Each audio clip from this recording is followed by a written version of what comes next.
రైతు సోదరులకు స్వాగతం. చాలామంది రైతులు శ్రీశైలం ప్రాజెక్టు, నాగార్జున సాగర, జూరాల ఈ ప్రాజెక్టులకి వరద నీరు ఎప్పుడు చేరుతుంది, గత ఏడాది పరిస్థితి ఎలా ఉంది, ఇప్పుడు ఎలా ఉంది అనే దానికి సంబంధించి వీడియో చేయాలని కామెంట్లు చేస్తూ ఉన్నాను. అయితే రెండు తెలుగు రాష్ట్రాల్లో తీవ్రమైన కరువు పరిస్థితి ఉంది. రైతులకు స్వయంగా అర్థమైపోతూనే ఉంది. మహారాష్ట్రలో కూడా చాలా ప్రాంతాల్లో, కర్ణాటకలో కొన్ని ప్రాంతాల్లో తీవ్రమైన కరువు పరిస్థితుల్లో నుంచి ఇప్పుడిప్పుడే అతి భారీ వర్షాలు నమోదవుతా ఉన్నాయి.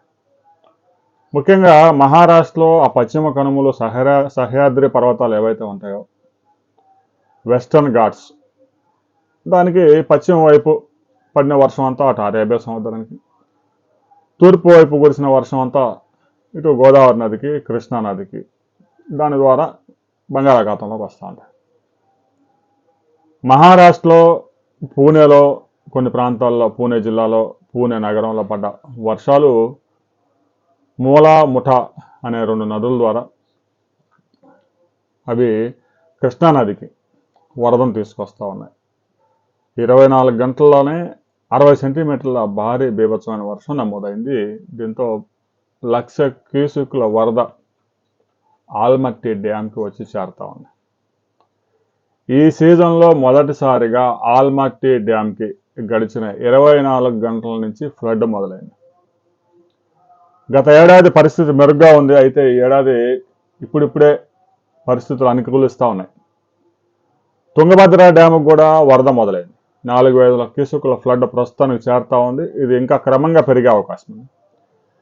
తుంగభద్ర ఈ ఉపనదులు, తుంగభద్రకు ఉపనదులుగా ఉన్న తుంగభద్ర ఉపనదులు ఎగువ ప్రాంతాల్లో కురిసిన వర్షాలతో తుంగ నది మీద ఉన్నటువంటి తుంగ ప్రాజెక్టు, ఒక చిన్న ప్రాజెక్టు, ఒక 3 టీఎంసీల ప్రాజెక్టు పూర్తిగా నిండింది.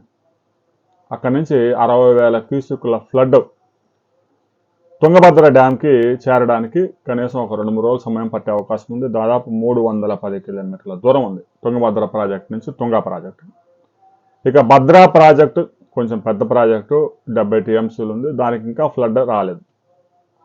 ఇక తుంగభద్ర ఎగువ ప్రాంతాల్లో, సమీప ప్రాంతాల్లో కురిసిన వర్షాలతో ఒక 4,000 క్యూసెక్కులు వస్తూ ఉంది. రాబోయే 2-3 రోజుల్లో తుంగా నది నుంచి వచ్చే ఫ్లడ్ కూడా పెద్ద ఎత్తున చేరే అవకాశం ఉంది. ఇది 1,00,000 క్యూసెక్కులు కూడా చేరే అవకాశం ఉందని ఇంజనీర్లు అంచనా వేస్తూ ఉన్నారు. సరే, తుంగభద్ర నిండి తర్వాత ఇక శ్రీశైలం ప్రాజెక్టుకి రావడానికి చాలా సమయం పట్టే అవకాశం ఉంది. అది 4 రోజుల సమయమైనా పట్టవచ్చు. మరొక వైపు ఆల్మట్టి, నారాయణపూర్ ఆ 2 ప్రాజెక్టులు నిండితేనే మనకు జూరాలకి ప్రాజెక్టుకి ఫ్లడ్ వస్తుంది. ఆల్మట్టి, నారాయణపూర్లో కూడా పెద్దగా, నారాయణపూర్లో కొంచెం పర్వాలేదు, ఆల్మట్టిలో అయితే కేవలం ఒక 10 టీఎంసీలు మాత్రమే జలాలు ఉన్నాయి. ఫ్లడ్ అయితే మొదలైంది. ఆల్మట్టికి 1,00,000 క్యూసెక్కులు వస్తూ ఉన్నాయి. తర్వాత తుంగభద్రకి కూడా ప్రాజెక్టు కూడా రాబోయే 2 డేస్లో ఒక 70,000 నుంచి 1,00,000 క్యూసెక్కుల ఫ్లడ్ చేరే అవకాశం ఉంది. ఆ ప్రాజెక్టులో ప్రస్తుతం ఖాళీగా ఉన్నాయి కాబట్టి కొంత సమయం, కనీసం 10 రోజులు, 15 రోజులు ఫ్లడ్ కొనసాగితేనే అవి నిండే అవకాశం ఉంటుంది. ఇక నారాయణపూర్లో అయితే పర్వాలేదు, గత ఏడాదితో పోల్చుకున్నా కొంచెం తక్కువ ఉన్నా నారాయణపూర్లో కొంచెం ఆశాజనకంగానే ఫ్లడ్ ఉంది. ఇక తుంగభద్ర డ్యామ్కి ఫ్లడ్ లేటుగా రావడం అనేది ఇది మొదటిసారి కాదు. 2002లో రైతులందరికీ గుర్తే తీవ్రమైన కరువు పరిస్థితులు. 2002, 2003, 2004లో కూడా ఆ ఎల్నినో ప్రభావం అప్పట్లో కూడా కొనసాగింది. ఆ తర్వాత 2004లో కూడా వైఎస్ ముఖ్యమంత్రి అయిన మొదటి సంవత్సరంలో కూడా దాని ప్రభావం లేటుగా వచ్చినాయి తుంగభద్రకి. 16-17లో తీవ్రమైన కరువు పరిస్థితి నెలకొంది. 23-24లో కూడా తీవ్రమైన కరువు పరిస్థితి. ఆ సంవత్సరాల్లో కూడా జూలై 2వ వారంలో వరద వచ్చింది తుంగభద్రకి. ఈ ఏడాది కూడా అలాంటి పరిస్థితులు నెలకొన్నాయి. జూలై, ఆగస్టులో వర్షాభావ పరిస్థితుల కారణంగా కొన్ని సంవత్సరాల్లో మనకి నాగార్జున సాగర్ కూడా, శ్రీశైలం ప్రాజెక్టు కూడా ఆశించిన ఫ్లడ్ రాలేదు. కనీసం 1000 టీఎంసీల ఫ్లడ్ మనకు వస్తేనే శ్రీశైలం దగ్గర కానీ, నాగార్జున సాగర్ కానీ, పులిచింతలు కానీ, ప్రకాశం బ్యారేజ్ కానీ, కృష్ణానది మీద అవసరాలు తీరుతాయి. సరే, 1,500 టీఎంసీలు కనుక వస్తే కొన్ని సముద్రంలోకి రిలీజ్ చేయడానికి కూడా అవకాశం ఉంటుంది. ఇక మనం ఆల్మట్టి, నారాయణపూర్ ప్రాజెక్టులు గత ఏడాది ఈ సమయానికి ఎంత ఫ్లడ్ ఉంది, ఎంత నీటి నిల్వ ఉంది అని మనం పరిశీలించినట్లయితే, నారాయణపూర్ ప్రాజెక్టుకి గత ఏడాది ఇదే సమయానికి 1,00,000 క్యూసెక్కుల ఫ్లడ్ వస్తూ ఉంది. ప్రస్తుతానికి ఇంకా ఆలమట్టి నిండలేదు కాబట్టి నారాయణపూర్కి ఫ్లడ్ ఇంకా వచ్చే అవకాశాలు లేవు. ప్రస్తుతం ఆలమట్టి డ్యాంకు ఒక 20,000 క్యూసెక్కులు ఆల్రెడీ వచ్చి చేరుతా ఉంది. రాబోయే కొద్ది గంటల్లో ఇది 1,00,000 క్యూసెక్కులకు పెరిగే అవకాశం ఉంది. నారాయణపూర్ ప్రాజెక్టులో దాని యొక్క కెపాసిటీ 37 టీఎంసీలు అయితే ప్రస్తుతం ఒక 23 టీఎంసీల ఫ్లడ్ ఉంది. నారాయణపూర్ ప్రాజెక్టుకి 1,00,000 క్యూసెక్కులు కంటిన్యూగా నడిస్తే 2 రోజుల్లో నిండిపోయింది.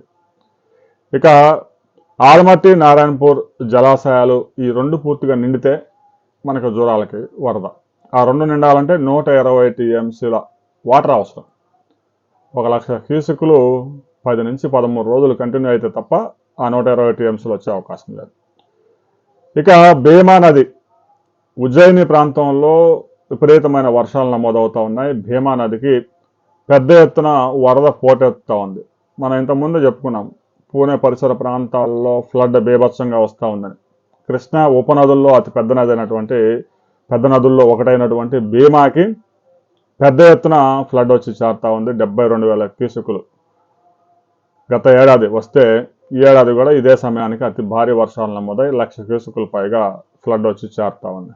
ఇక ఆ భీమా జలాశయం సామర్థ్యం 123 టీఎంసీలు అయితే ప్రస్తుతానికి 50 టీఎంసీలు ఉన్నాయి.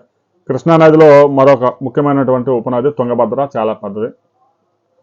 మనకు ముఖ్యంగా తెలంగాణకి ఆంధ్రప్రదేశ్కి మన ప్రాజెక్టులు నిండాలంటే తుంగభద్ర నుంచి ఎక్కువ ఫ్లడ్ వస్తే ఇమీడియట్గా నిండుది. తుంగభద్ర ప్రాజెక్టు ఒకటే కాబట్టి. ఇక తుంగభద్ర నది మీద గత ఏడాది 72,000 క్యూసెక్కులు వరద ఈ సమయానికి వస్తే ప్రస్తుతం అది ఒక 4,200 క్యూసెక్కులు ఉంది. రాబోయే 2 రోజుల్లో బాగా మెరుగుపడే అవకాశం ఉంది. జలాశయం సామర్థ్యం 106 టీఎంసీలు. ప్రస్తుతం కేవలం ఒక 10 టీఎంసీలు వాటర్ నిల్వలు మాత్రమే ఉన్నాయి. ఇక జూరాల ప్రాజెక్టు గత ఏడాది ఇదే సమయానికి 1,00,000 క్యూసెక్కులు పైగా ఫ్లడ్ వచ్చింది. ప్రస్తుతం జూరాల ప్రాజెక్టుకి ఫ్లడ్ లేదు. 12 టీఎంసీల దీని కెపాసిటీకి 13 టీఎంసీల కెపాసిటీలో ఒక 6 టీఎంసీలు ఫ్లడ్ నీటి నిల్వలు మాత్రమే ఉన్నాయి. శ్రీశైలంలో 215 టీఎంసీల కెపాసిటీకి గాను ఒక 42 టీఎంసీలు వాటర్ ఉంది. పెద్దగా ఇన్ఫ్లోస్ అయితే లేవు.